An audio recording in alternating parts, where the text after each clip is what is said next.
Today is August 12th, 2017, and I have with me here Mr. Michael Dils. We are in Sevierville, Tennessee for an interview for the Veterans History Project with the Library of Congress. Thank you so much for joining us today. If you wouldn't mind starting off, where and when were you born? I was born in El Paso, Texas, March 5th, 1947. Who were your parents and what were their occupations? My father was Wesley Dils, and my mother was Iris Dils. My father was a businessman, and my mother was a housewife. Who are your siblings, names and genders? I have 4 brothers, and the older one than me is Wesley the third, and then my brother David Dils was just younger than me, and he died in 1974. And then I have Rusty Dils and Jeff Dils. Did any of them serve in the military? My brother Wesley was in the reserves. What were you doing before you entered the service? I was going to college. Where at? At the time it was Texas Western College, but now it's the University of Texas in El Paso. What was the year that did you enlist or were you drafted? That's a long story. Let's hear it.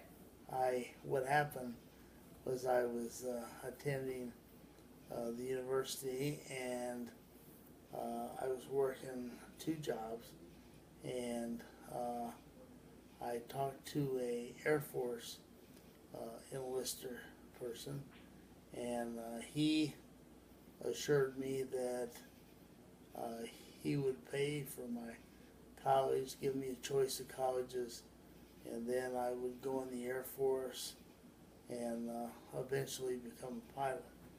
And so I went ahead and signed up. I took some tests, and then I signed up. But during this time is when they had the draft lottery. And so this was in probably July of the year. And I was supposed to go in September, so he talked me out of starting school again the next semester in August, because it'd be a waste. I'd only be there for 30 days. So my concern was that then I would be drafted. If I didn't go back into college, everybody was automatically drafted. So he said, don't worry, you'll already be in the Air Force inducted before. It won't matter if you get drafted. They have to give you so many days. So I believed him, and I didn't enroll in the next semester. Then the Air Force was accused of being discriminatory towards different nationalities. So what they did is they passed a bill that said the Air Force had to enlist so many minorities a month. So they called me and said, your enlistment has been set back because we have to put so many minorities in. But don't worry, we'll call you. A lot of them don't show up, and we'll get you in. So I waited and waited. In the meantime, the Army enlistment sergeant started calling me. Your day's coming up, Mike. Why don't you come on down and see me? I said, no, the Air Force is going to get me in. I'm not worried about it.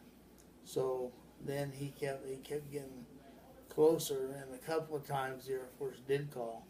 But I went down there, and then the guy showed up. So I couldn't go. So finally he says, hey, you did top on the Air Force test. Why don't you at least come in?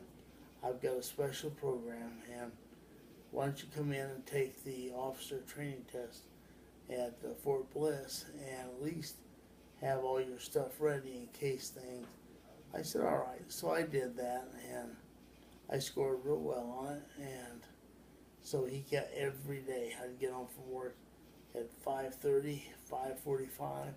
He was on the phone. You better come down here. So it got within a couple weeks of the draft date, and I said, well, this Air Force thing is making me nervous.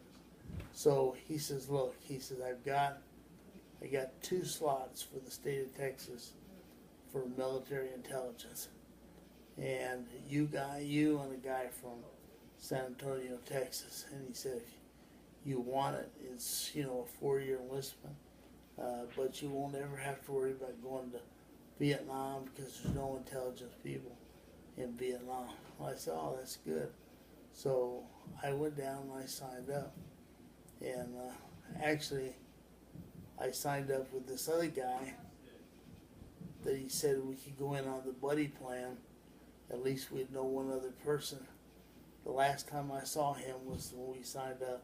Never saw the guy again. So what was the benefit of going the enlistment route and picking it rather well, than draft? Because if you were drafted, they put you wherever you wanted, and you'd end up being infantry or something like that. I wanted to. What started the whole thing is I wanted to be a pilot.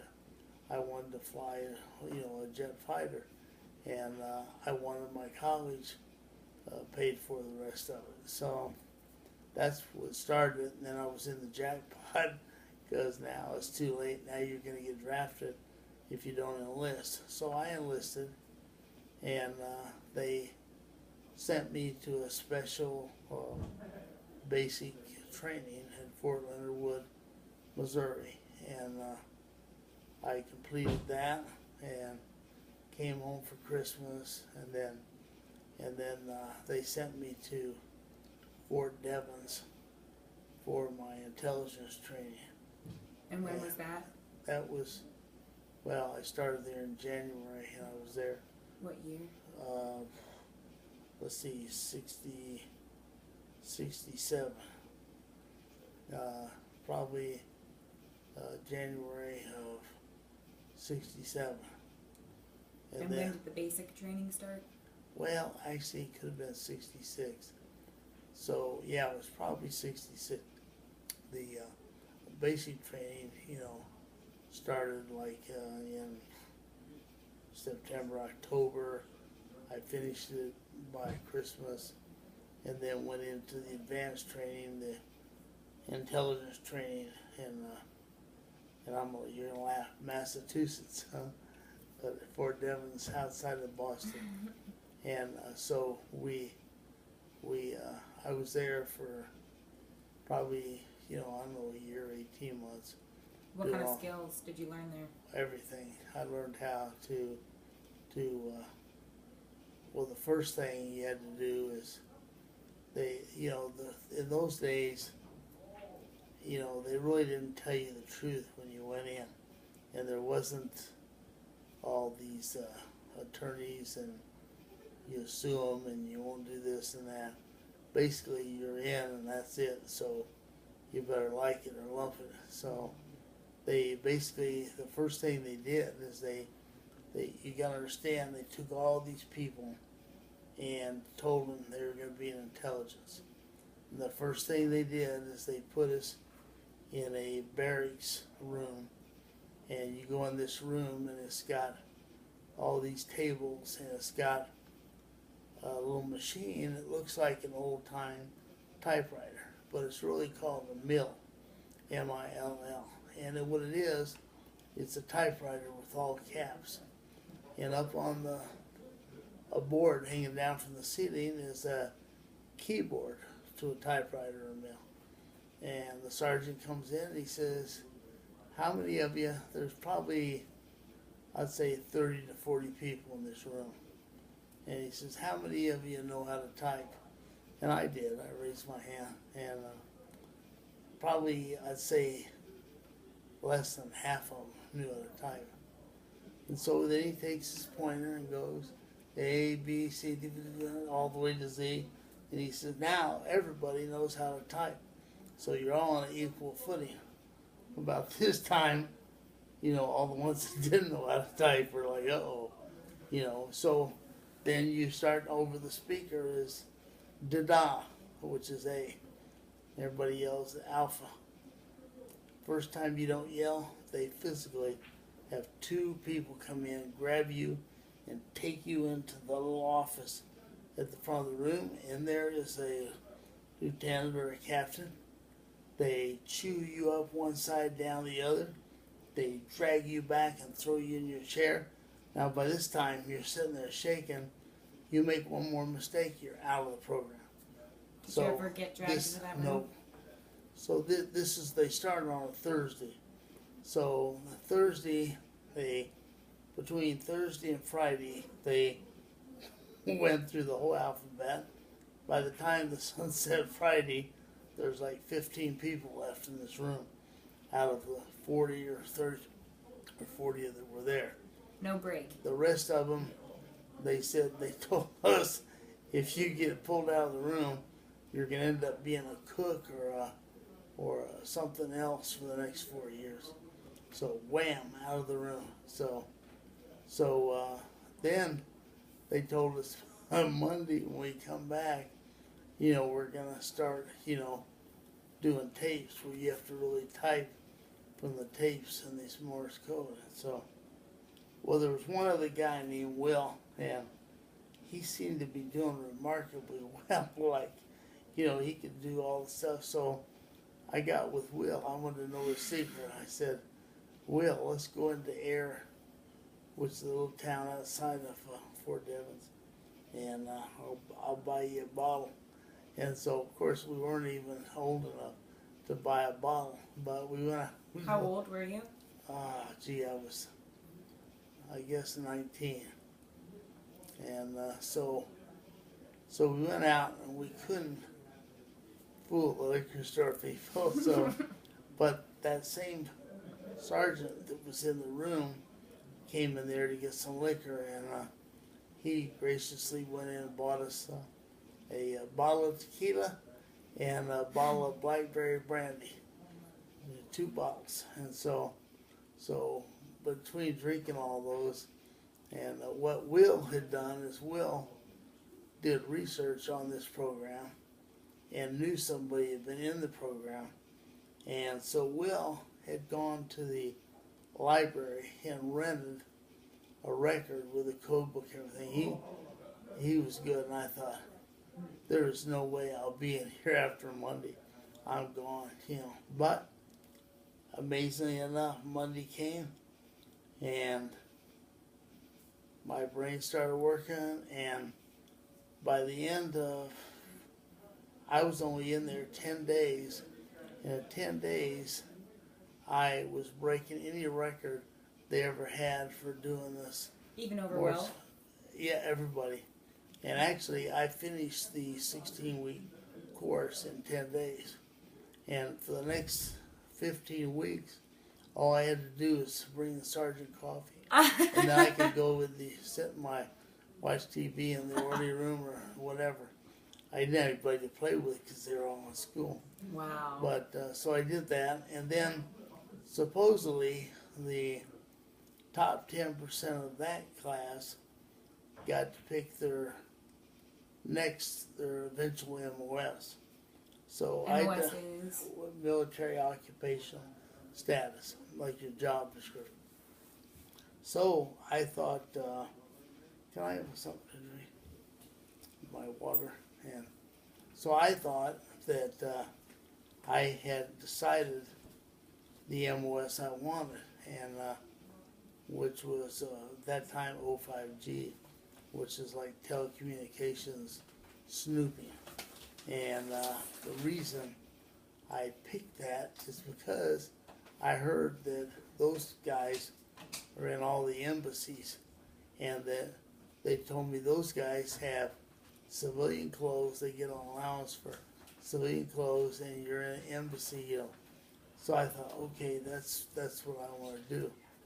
So I picked that, but then the colonel called me in his office and says, you have an unusual talent with this. And He says, I think you ought to be, your primary MOS should be an 05H. And I'm like, nah, I sort of had my eyes set on this 05G. He's like, well, I tell you what, you sit there and tear up. They had all these printouts with this classified material on it.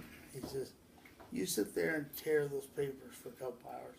I'll be back and you think about it. So I did. And when he came back, I said, I thought about it and I'm happy with my decision.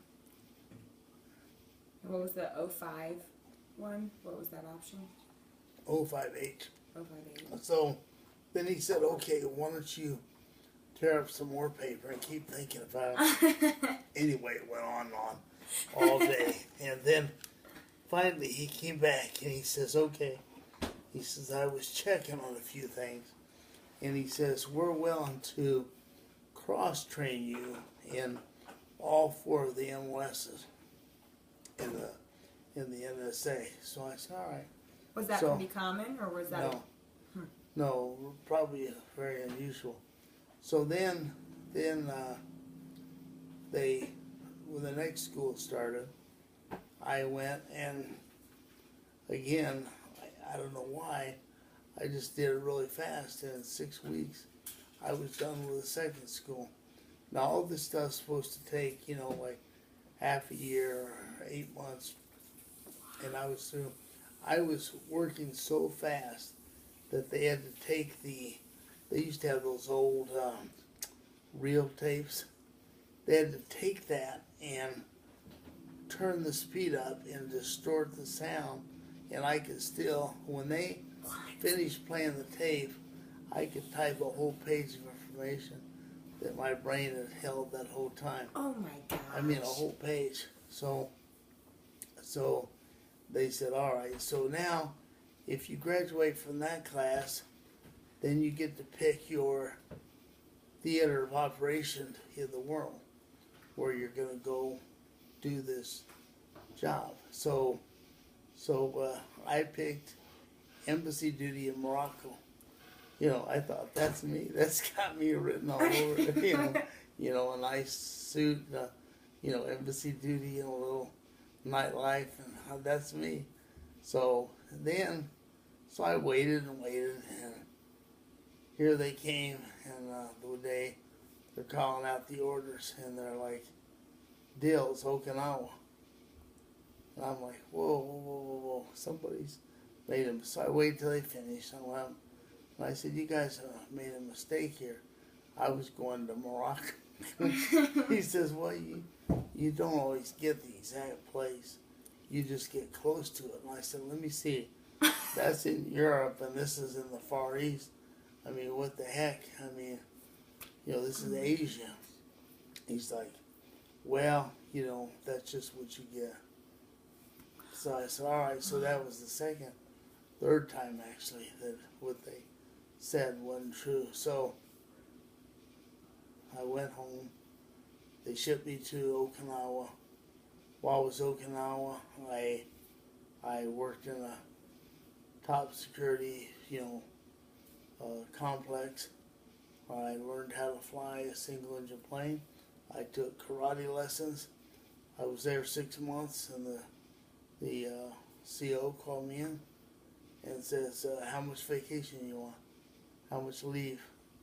And I said, I thought this was an 18-month tour. He says, you're kidding me, right? I said, he says it's an 18-month tour, but he says, you're going to Vietnam. He says, it's in your 201 file. They sent you here for 6 months for training. Now you're going to Vietnam. I'm like, okay. I said, so, he says, how much leave you want? I said, well, hell, I guess I'll take a month. He says, the bad news is that the military can furnish you transportation between your old duty station and your new duty station, but we can't furnish you transportation home. And I said, let me get this straight. Okay, so I have to find my own way from Okinawa to El Paso, Texas, and then I got to catch a flight from El Paso, Texas to Vietnam. I said, I didn't even know they went there. He says, well, if you get your way back to Okinawa, then we'll furnish transportation. I said, well, it's probably easier just to go to Vietnam than it is to go the circle. So actually, I stayed home until the day I was supposed to be in Vietnam. And then I said my goodbyes. And how long were you home then for that? A month. Okay. So what I did is I caught a hop from Okinawa. There was a Marine, what's that plane?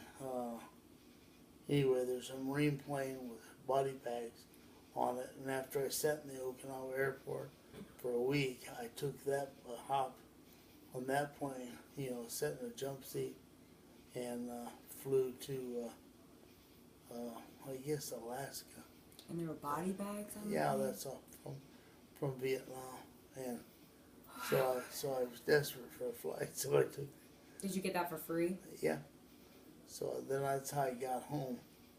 And then I caught a hop from Alaska to El Paso to California, and California, El Paso. Then the day I was supposed to be in Vietnam, I left El Paso. How difficult I thought, was that? what are they going to do, send you to Vietnam? Right. So I was young. It was like, but around my neck, I had this top secret cryptographic clearance card under my shirt. And what I didn't know is when you're missing, they start looking for you. So I didn't know that. And but anyway, I went out to Oakland. I figured, well, I could fly to get a hop to Oakland, and then I went to the Oakland terminal, and I thought, well, I'll just sit here and wait for a hop. But that's when they were the build up in Vietnam. Every flight was full. I sat in that airport in Oakland, the military airport, for I think 5 or 6 days straight, and I was so worn out. I took my duffel bag. I went to downtown Oakland. I got a flea bag motel, and I slept for 24 hours. I just slept, stayed in that bed, slept for 20. So then when I felt good again, I got my bag. I headed back down there. So I thought, well, now I'm thinking. So I went up to the desk, and there was like an Air Force, I think, probably an E2 or an E3 private, and the airman, they call them.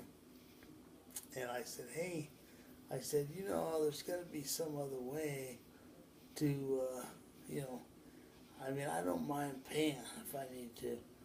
And the guy says, yeah, I understand that. I said, I'd be willing to spend as much as $50 to get on one of these flights. And the airman's like, okay, go get your duffel bag and come back. So he was going to hook me up. So I go run all the way to the other terminal and get my bag, and I come back. And now there's some Air Force sergeant there at the desk. I see the airman sitting over there, and I'm like, can I help you? I said, yeah, I need to talk to him. He's like, I can help you. I said, well, I talked to him earlier, and he's probably, he knows all the details. He says, look, either you deal with me or nobody. I thought, he wants the money, So I said, okay, I got the $50. And I went to the guy, says, you're in big trouble, buddy. He says, you go out that door, and there's a trader there, and you go see the captain of that trader, and he'll want to see you. You're missing, they're looking for you. So I think, oh, shit.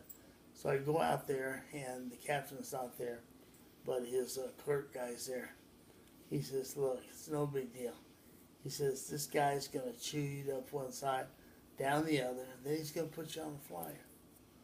I said, all right, I can do that. So I stood there, and he told me how I was going to have to personally pay for this ticket out of my home, found my pay, and blah, blah, blah. And I said, yes, sir, yes, sir. And then he gave me a ticket. Well, I go out there, I get on this Continental Airlines, is what it was, civilian plane.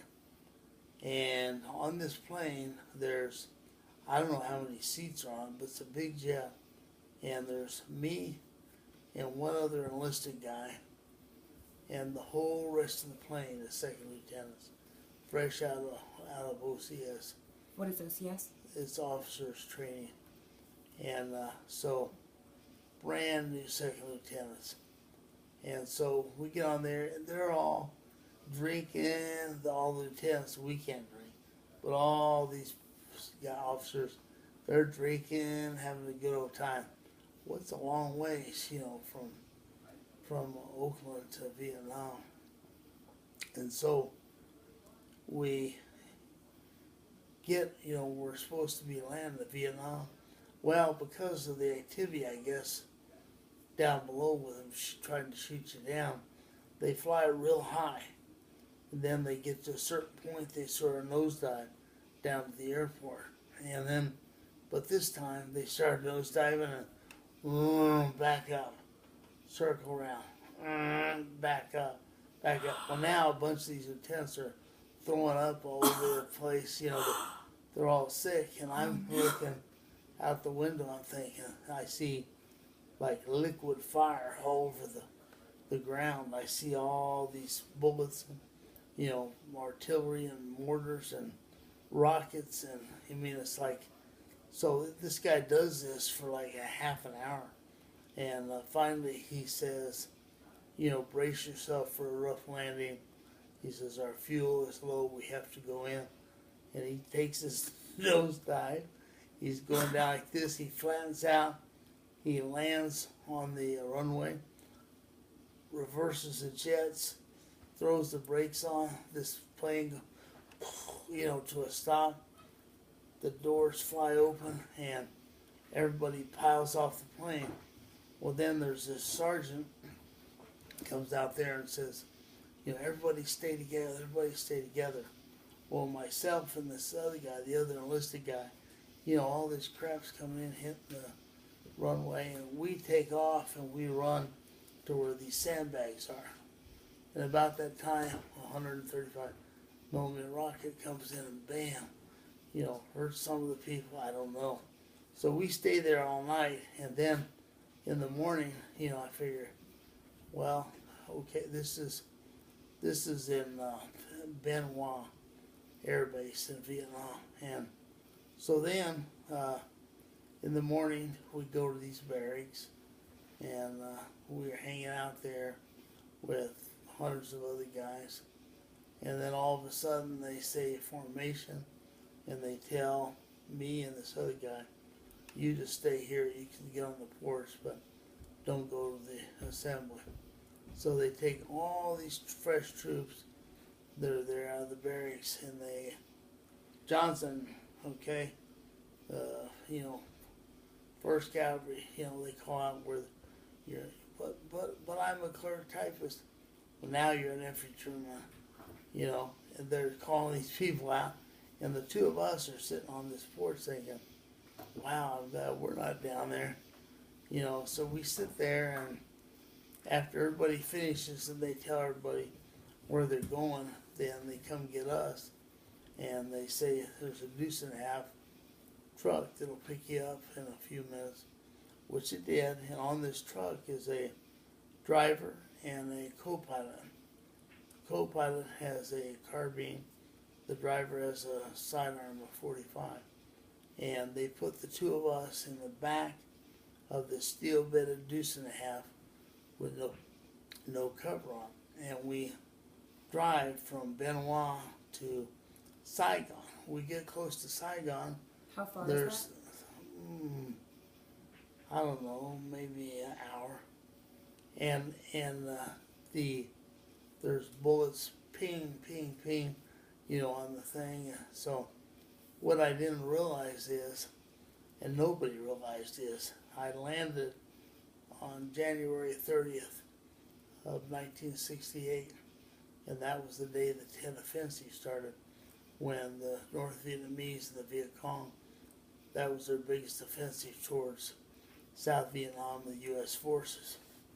And that's what was going on that nobody knew. You know, I thought it's like this every day. I'm like, whoa, this is not good. And so they drove us down to Tan Son Nhut Air Base in Saigon.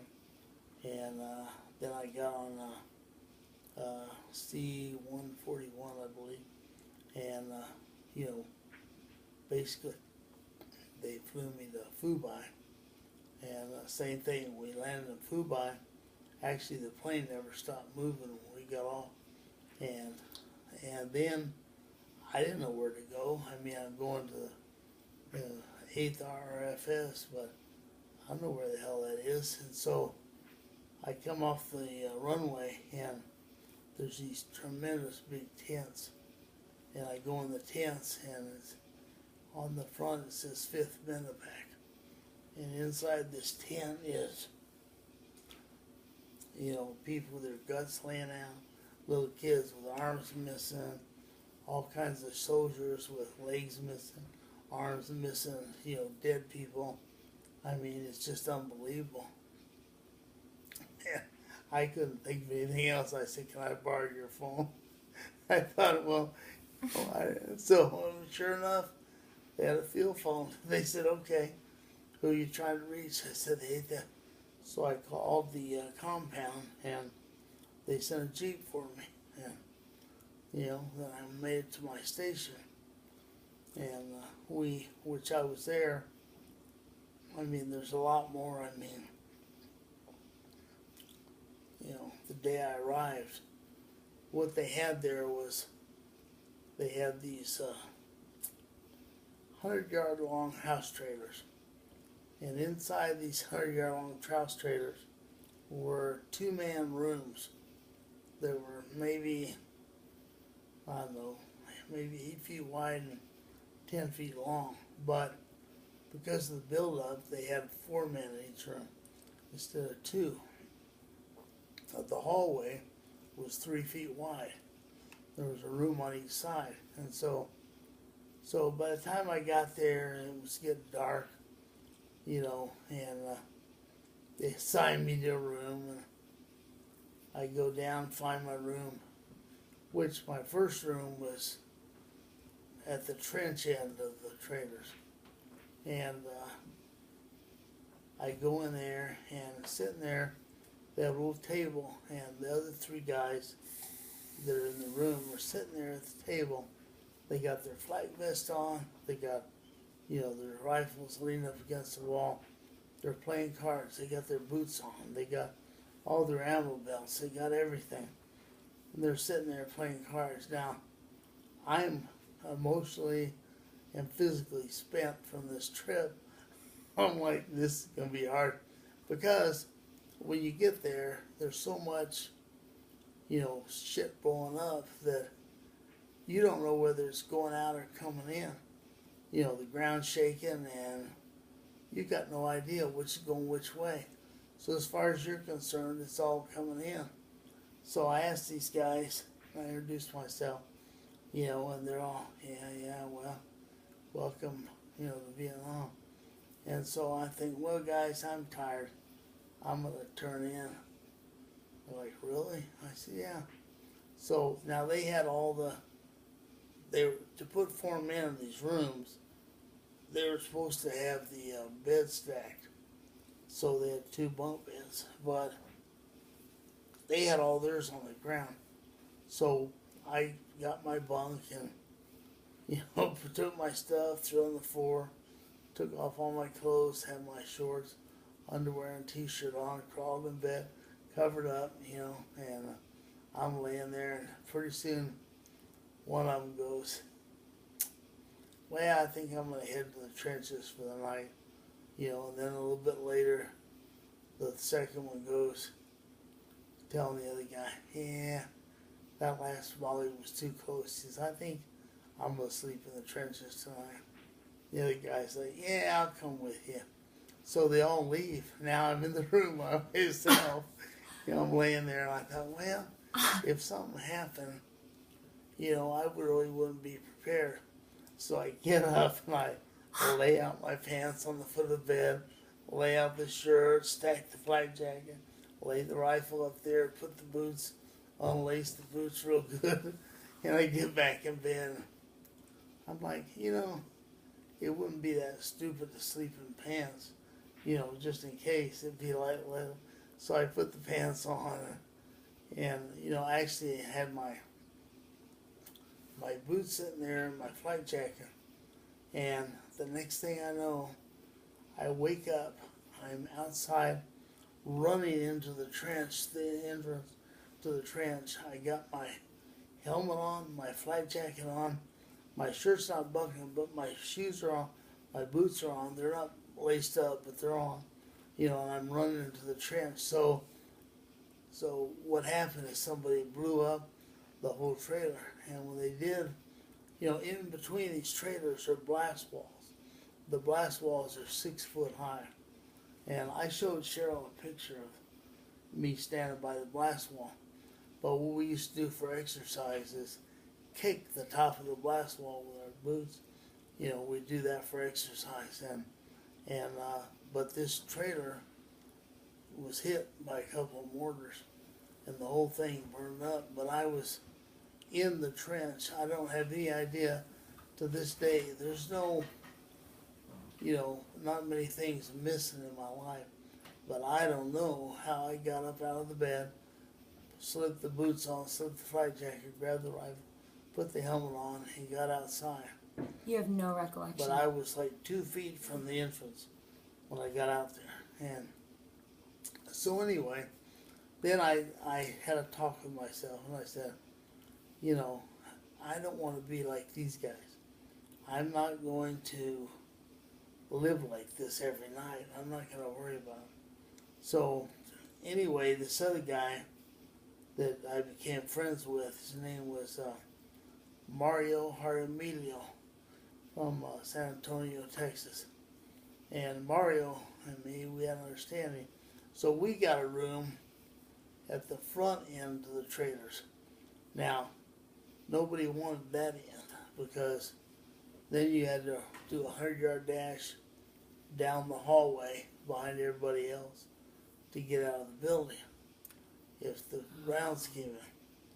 But what I did is when it started happening is if it was at night, I just lay there and we could tell where that's hitting Highway 1. Oop, that's on this side of Highway 1. We better head. What I would do is I would just run out the front door, which is only like 10 feet from my door, jump in the benjo ditch where all the bad stuff floated out, and crawl through the tube under the sidewalk.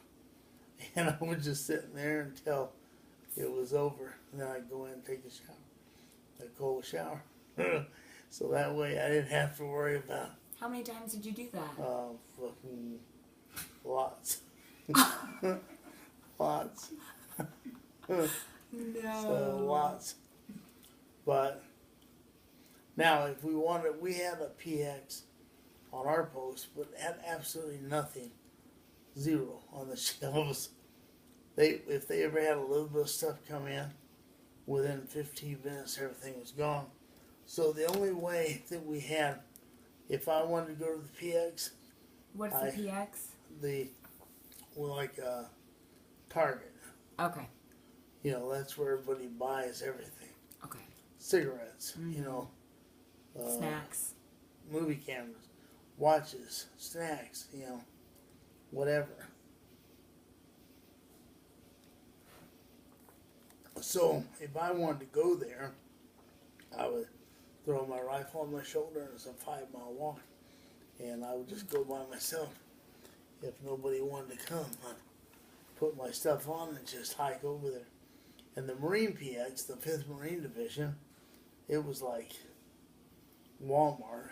Our PX wasn't any bigger than this room, but they had like a wall. They get everything.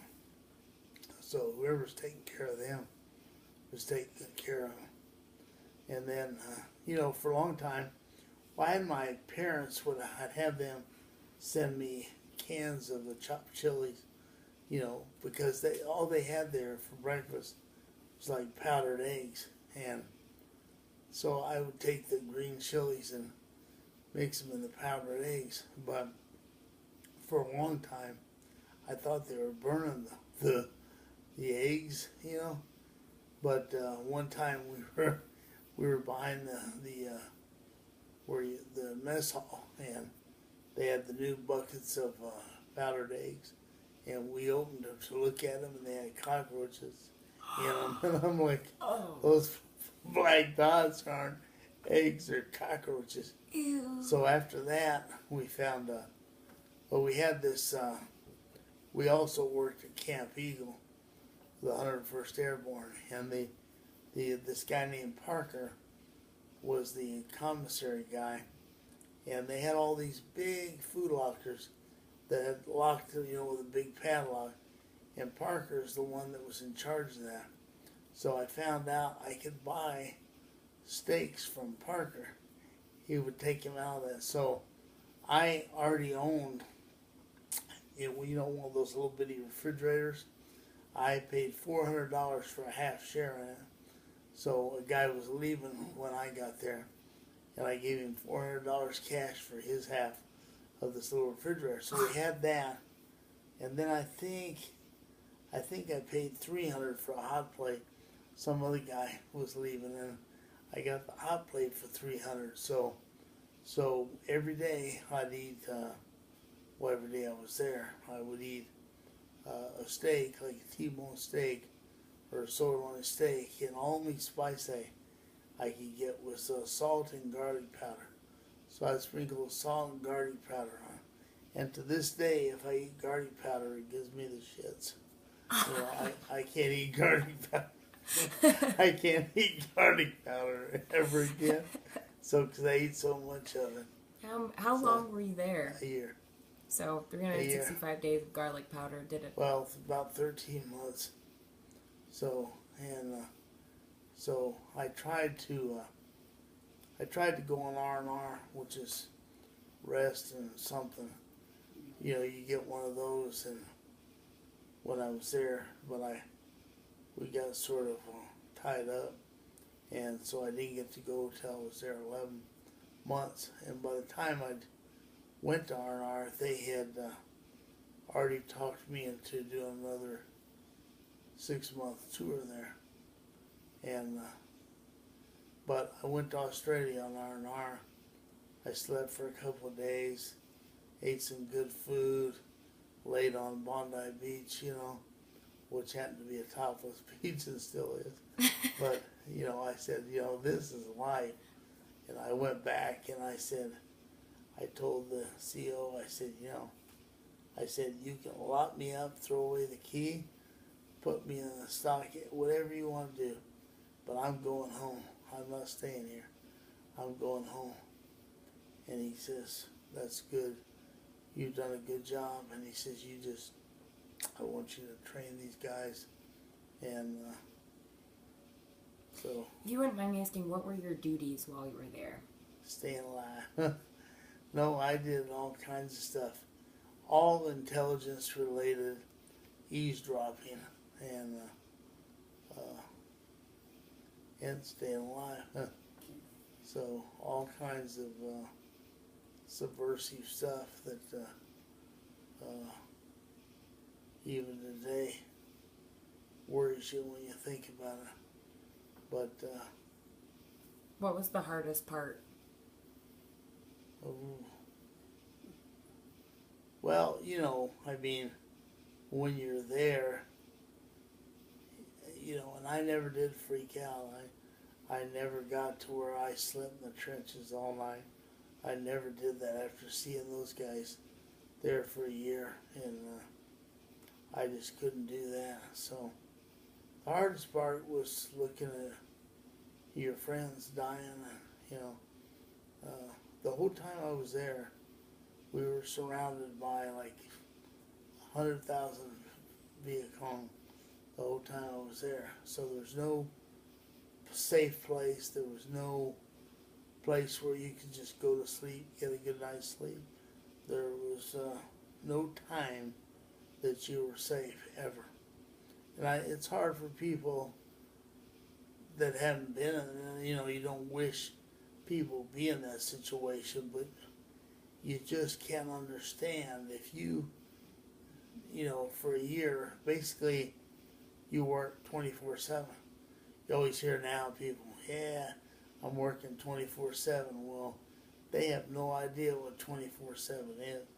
24/7 is 24/7.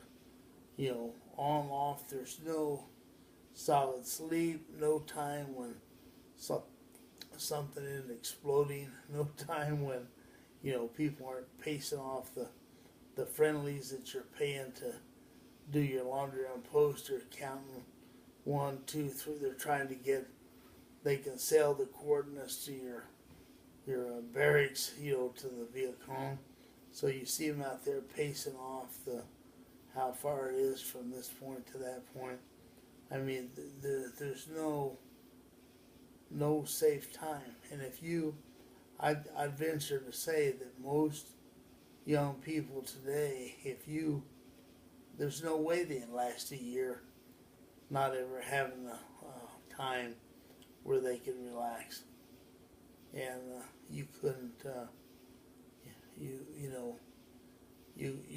couldn't ever say, let me think about it. Should I kill this guy, or should I try to negotiate with him? There was none of that. You just have to survive. And people, you can't even imagine what it's like to never, ever be safe. Ever. Even when you're flying back, to get out of the country, somebody could fire a rocket and blow you out of the air, No, you never know. Every time something, flies over, I mean, it's just crazy. You're over there, and all you hear from home news is that everybody's protesting, and nobody, supports, the war, and it wasn't a matter of supporting the war. It's a matter of supporting your country. The country says, yeah, we're gonna do this, and you are a citizen, and you're the right age, so you do this. You don't do it for glory. You don't do it for because you're gonna get something out of it. You just try to stay alive. So I'm sure other people, the same thing. I always try to decide before I get there what my parameters are. And I'm not going to do this. I'm going to do this. This is how I'm going to live over there.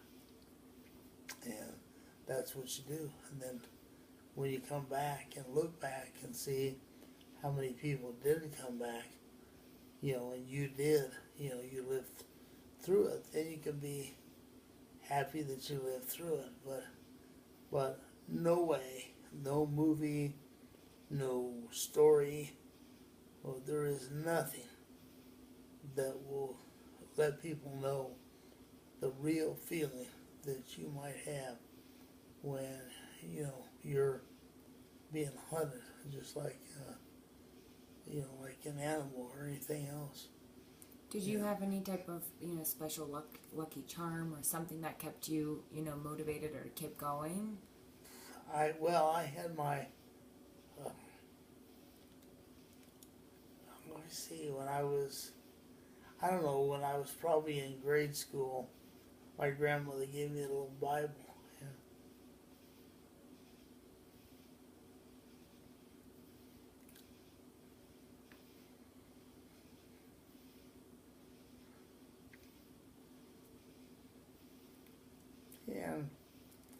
I always kept that in my vest.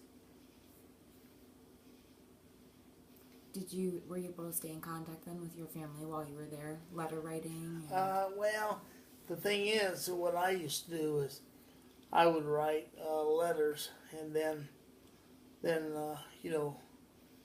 date them. Like today, maybe I write one for today, one for next week, one for the week after, and then I'd leave them in my room with the tags on them.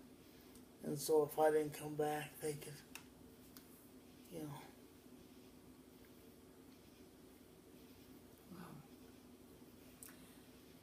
So then, when you did come home, can you explain, that day, coming back? Um, how was that? Well, I had a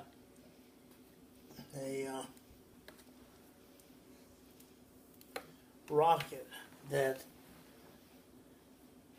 at one point when I was first there, we stacked our bunks, and I ended up with the top bunk through a coin toss, and so, but I figured, well, it's not so bad, because the top bunk would be higher than the blast wall, so I thought, well, at least I can jump off faster, and so one time we started getting attacked, and a rocket came through the roof, but I was gone, but I just had gone out and jumped in the bed. The rocket came through and went right through my bed, and but it was a dud. It didn't really explode all the way. So the canister off the back of the rocket, I thought, well, that's a good souvenir. So so I kept it the whole time I was over there. And then the day I even got a tag for it so I could bring it home. And the day I left, I got over to the Fubai airport. I was going to fly from Fubai down to Ten Sanat in Saigon. And I'm like, what the hell are you doing, Mike? Why the hell would you want this? So I threw it in the garbage over there. I said, I don't want to remember this. So I threw it away, and then, flew. I still had my boarding pass from Saigon to home. I still have it in my book. And how was that coming back? It's a long ride. Mm-hmm. I'll tell you how it was. We went from Saigon to Alaska, and we landed in Alaska. We're in jungle fatigues and jungle boots, and we've been used to sweating pretty bad. And we got to Alaska. It's the dark time of year, and the plane lands, and then they have these. You know what a Quonset hut is? Mm-mm. It's a metal half-moon building. Well, it's not a hut, but they've got that type of deal. It's like half a tunnel that goes to the terminal. So we're freezing. I mean, who knows? It was probably 0 or 10 below or something. We get off the plane, you're in this jungle fatigues, and they say, just go down that tunnel to the terminal till your next flight. So we go through this. First we're walking, and pretty soon you're thinking, damn, it's cold in here, and ooh, it's really cold. And you start feeling the numbness, and pretty soon everybody's running through this tunnel to the terminal. I get to the terminal, I'm like, oh, gee, this is nice. I go in the restaurant, I think I'm going to get a couple of eggs over easy and some toast. Mm-hmm. And then I realized I left my camera on the plane. I'm like, oh, no. Oh. So I had to run back through that tunnel, back into the plane, get it, and run back to so I didn't have much time to eat those eggs when I got back. But then we flew from there to California, and then I caught a hop from California to El Paso, and it was nice. It's like, nobody met me at the airport. I just well, I mean, those days, it's no big deal. Were there any protesters at the airport? No, I was in Texas. That's good. I was in Texas and California. I did come through California, and there were protesters, and everybody's like, did they spit on you? Did they spit on you? I said, No, they didn't spit on me. And the reason was I just didn't look like you could spit on me and get away with it. So, well, that was probably why. And they didn't spit on me. They didn't do anything to me. So it was uneventful. So I got on the hop to El Paso, and Texas has always been the most patriotic state in the nation. And I mean, they were celebrating. You know, I got home to El Paso. I went in the restroom, changed into my civilian clothes, and got a taxi cab and went home.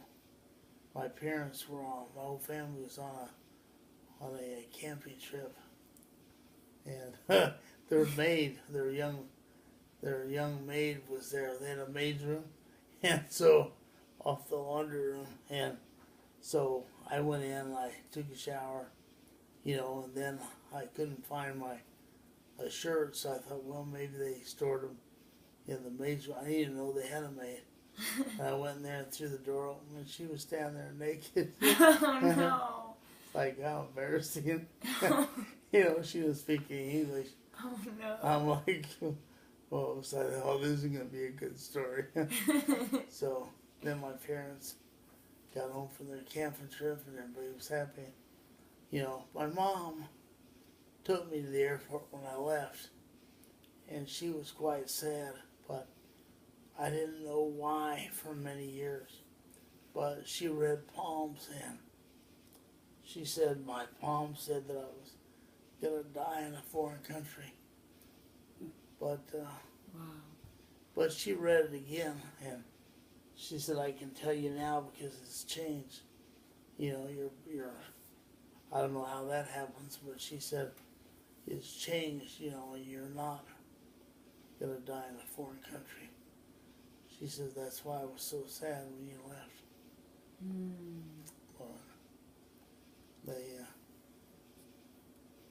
so then when you look back, of course, she only, you know, people, the mind is a funny thing. You can, I guess somebody dwell on the pain and misery and all that. And personally, you know, when I think back, we had some good times over there, you know. We really did. And, you know, the Bob Hope shows and all the, you know, USO would send entertainment around to the different camps. And, uplifting. you know, hot beer from Japan. Yeah, it was tiger beer. We used to call it tiger piss because it was always warm. You know, we didn't have any ice or anything. But, you know, after you used to drink it, I mean, it's refreshing. So the only activities we had were poker and horseshoes and karate. That's all we did mostly in this spare time, is those three things. And I was promoted from E2 to sergeant, and I went through all those grades in like 2 weeks. You wow. know, they moved me up from an E2 to a sergeant in like 2 or 3 weeks.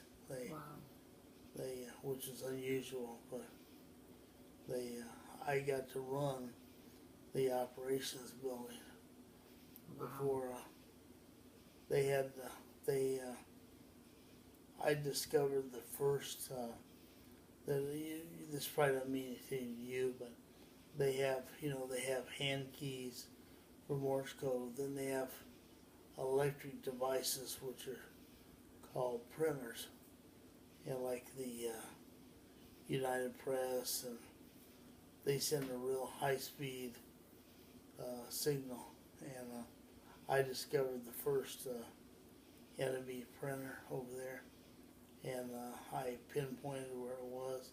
Wow. in the where this was coming from. Wow. And called in a bomb on it, and they used to use me to when they, you know, I told you earlier about us learning how fast we learned the Morse code, and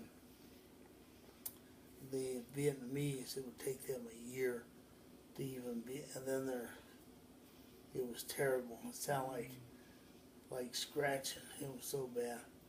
Some of them, the field ones, the ones out in the field, where you'd have to go and tap into their wires. The signal was so bad, but I could read all that.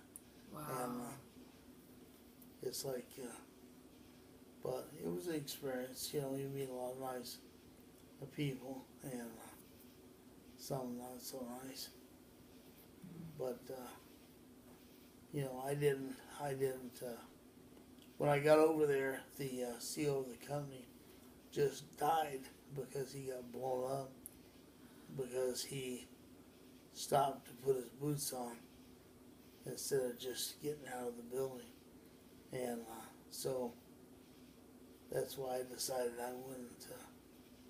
I'd just be going out in my shorts in the bedroom, So that was nasty, but it was effective, and we had some interesting times.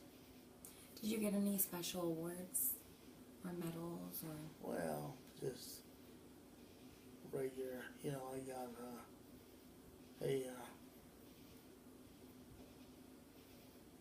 a service ribbon with a silver star for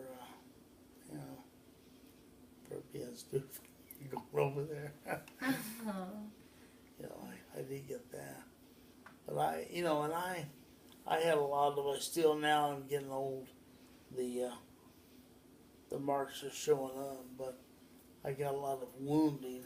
But I never ever went in and asked for a Purple Heart or anything because I figured that was bad luck. So there are a lot of people. They get drunk, wreck their Jeep, and then they get a Purple Heart for wrecking their Jeep, or they would get in a fight over a poker game and somebody hit them with a gun, and it was all kinds of that. Oh my gosh. There were a lot of people that were legitimate, but one time I was going somewhere in the dark, and I was crouching down, with my weapon, and I tripped over some razor wire, and it just rolled up around my body. My whole body was wrapped up in this razor wire. Oh my gosh. And I laid there all night. I just didn't move because it'll just cut you to ribbons. And so I laid there all night, and then the next day about noon, some American came by, and I'm like, hey. Oh my god. Then he thought I was the enemy, Oh no. And he was coming up on me, but he said, what the hell are you doing? I said, I was just taking a nap. He's like, he unrolled me, he cut all the stuff Oh my gosh. loose. But there's 1,000 things that happen when you're over there. But and actually, I had a little trouble when I first came back. I was at my parents' house, and my buddy was over there spending the night, and somebody set off a firecracker or something, and I woke up out of a dead sleep, pulled this big Bowie knife that I still have out, and I was in the front yard with this Bowie knife. They woke me up, but that's the only time I had any problem. I thought, boy, this is stupid now. You gotta cut this out. But that's the only time. That just was the first week I was back. But it's true. When you're there, you have to be ready to go 24/7. You can't, one noise and you better be up and out. So I still sleep light, real light, except when I'm in the recliner. So then, just if you could talk a little bit about once you did come back, what was the first thing you did back in the States? Well, when I got back, the first thing I did was American Motors made this entry into the sports car market. They had a car called an AMX. It was a two-seater, high performance with a 390 engine in it, and it was made to drive fast. And I took, it was $3,500, brand new, and I went out to, before I came back, I wrote McMassey and Rambra a letter, and that was the one that was on the cover. It was bittersweet orange metallic, and I told him to get one of those and have it, and I would be in. I gave him the date, and I went out there and gave him the cash money. And I saved all the money for the combat pay and all that, and I paid him cash money for this AMX 390. Then I had him mill the heads and super tune it, and so it was a really great car. I remember there was a 120-mile stretch from Austin, Texas to Fort Stockton, Texas, and with a stop sign right in the middle of 60 miles. And I would drive 130 to 140 miles an hour between those 2 points. Oh my I used to love that. Flat road, wow, 130 to 140. It would go about 145 is how fast it would go. Wow. So I used to do that every time I come home. But yeah, I went and bought that.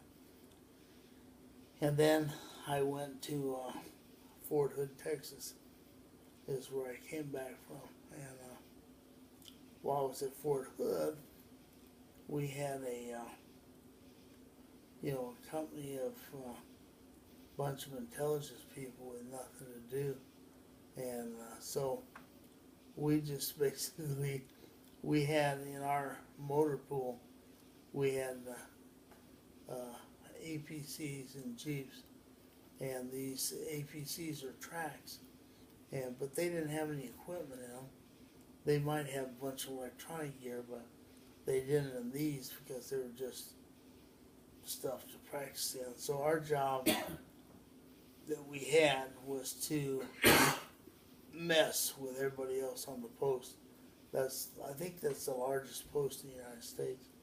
And so what we did is we basically, if they had war games, we would go out and we'd block both sides' communication, and then we'd act like they're them and say, take all the trucks and drive them around in a circle. Like this is General so-and-so, and then they'd all get mad at us. And the general, he'd get on the phone. And when he'd yell at us, they used to have those little laughing mouths. We go, we'd put that on the speaker. I don't know who you are, but I'm going to find you. And when I do, you're going to be in San Quentin. They'd be real mad. But they never caught us. And we basically, they used this to track down the SDS, which I don't know if you know what that is. It was subversive, anti-government organization, and they were selling drugs. And Fort Hood was so big that they leased out a lot of the land to the ranchers. So there were a bunch of back roads and stuff, and so we would we'd go out to the Air Force Base there, which was one of the places they stockpiled a lot of munitions, and we'd go out in the middle of nowhere, and we'd use direction finding techniques to tap these guys' walkie-talkies and then catch them. Basically, we'd find them and catch them, and then they sent me to Europe. They had a in Castle, Germany. They had some people in the army that were doing some stuff they shouldn't be, so they sent us undercover over there so I was in Frankfurt and Castle for I don't know 3 or 4 months, and while my brand new AMX was sitting out in a parking lot at Fort Hood, Texas, because we were in those temporary World War II barracks, and they moved the company to the brand new brick buildings. But I wasn't there, so my supercar was sitting out there by itself. You know. Oh my gosh. Yeah, so that was a lot of fun making over there. Coming back from Germany, we got to Dallas, and I went to the bathroom, and I was in charge of these 6 guys, and I must have left all their tickets on the urinal. So I came out, and I walked all the way back to the gate, and I didn't have their tickets to fly them home. Oh no. Yeah, to Fort Hood. So, well, I went over to Texas Air, and I talked them into flying us. And they did. So I told them they didn't have any tickets, but we had to get back to Fort Hood. And they did. So, but well, that's good. yeah. So I stayed there, and then I got out of 3 months early. Instead of getting out in October, I think I got in July. In July. What year? 1970. July 1970, I got out, and I got out early 3 months to go back to college. Okay. And then you finished up then? No, actually, I got it while I was in the service. I took correspondence school from a place called International Correspondence School, and I got an associate's degree in engineering. Then, and then when I came back, I kept taking more classes because I wanted to have the electrical engineering degree. But then I never finished. I didn't need to, but I already had all the classes, but I just never finished. I was working and making a living. So, so actually I have classes from Ohio State University, University of Texas, and Austin, Texas, and Texas Western College, and UCLA. And wow. I've got, as I moved around, but I got all the classes. I just never got them all at one university so they could say, Right. But the engineering degree I got was in mechanical, electrical, both, and so it's all I could get at that time, because I did a lot of that while I was in Vietnam and Okinawa, which was a good feat. So then I, came home and went back to work, and here I am. So, was there anything that, from your experiences in the service that you would like to pass along and leave for? Don't do it. No, it's just that if your country calls, you should answer the door. You shouldn't live and take advantage of all the wonderful opportunities and things the United States offers without being able to give back if they ask you to.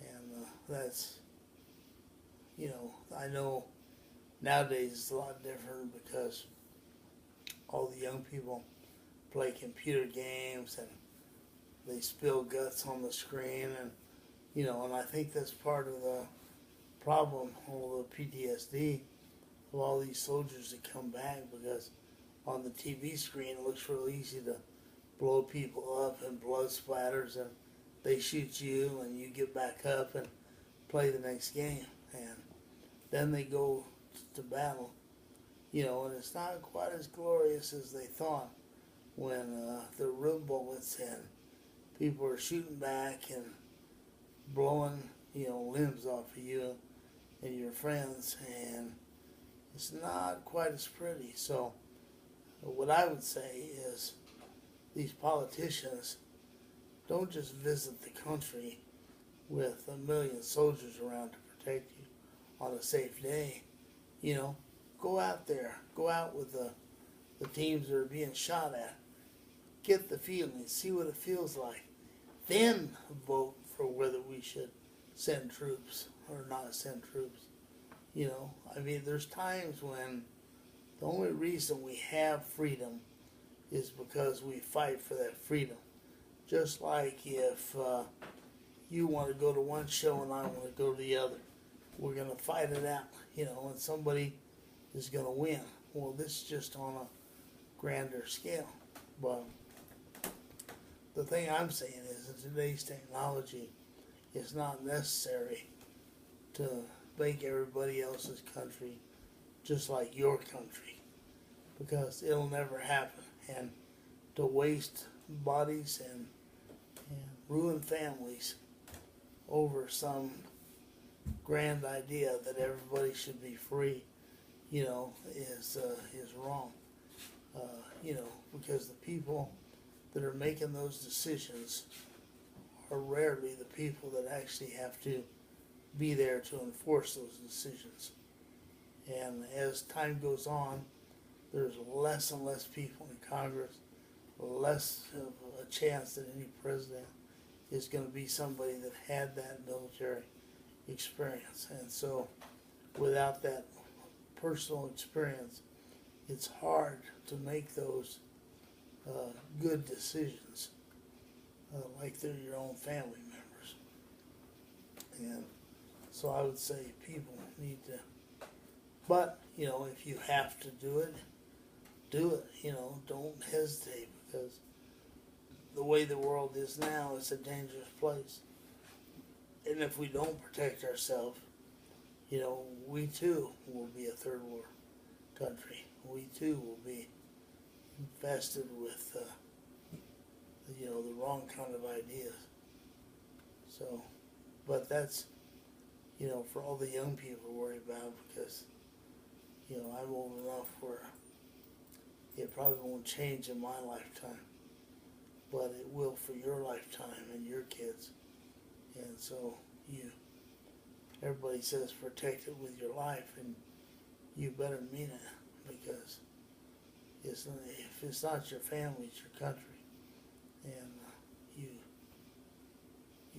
and it's not so bad. I mean, a lot of people now, you know, a lot of these people that don't have jobs, it's a darn good job. You know, it's got a good retirement, it's got good benefits, you know, and if you don't know what you want to do in life, you know, go in the service, you know, serve your country. You know, if you want out, you can get out. You know, it's not a big deal. It's like Jim where Steve was still there. So, but I just think it's you know, it's a good deal. I noticed on TV this week they're celebrating the, you know, Vietnam veterans. They're trying to thank them finally after, you know, 50 years. I'm going to tell them, you guys did a good job. But if you did it for a thank you, you did it for the wrong reason in the first place. So it's nice that people are glad you came home, and nice that people, you know, but a lot of those people that see you come home probably didn't agree with you going in the first place. So you got to understand there's two sides to every coin, and everybody doesn't owe you a thank you for what you did. It's a nice thing, and it's appreciated, but it's not owed. So. Well, we thank you so very much. Do you have any other thoughts or anything else, stories that you'd like to add? God bless America. Again, August 12th, 2017, Kate Delansky here with her uncle, Mike Dils. Thank you so very much for sharing your story and for your service. Well, you're welcome.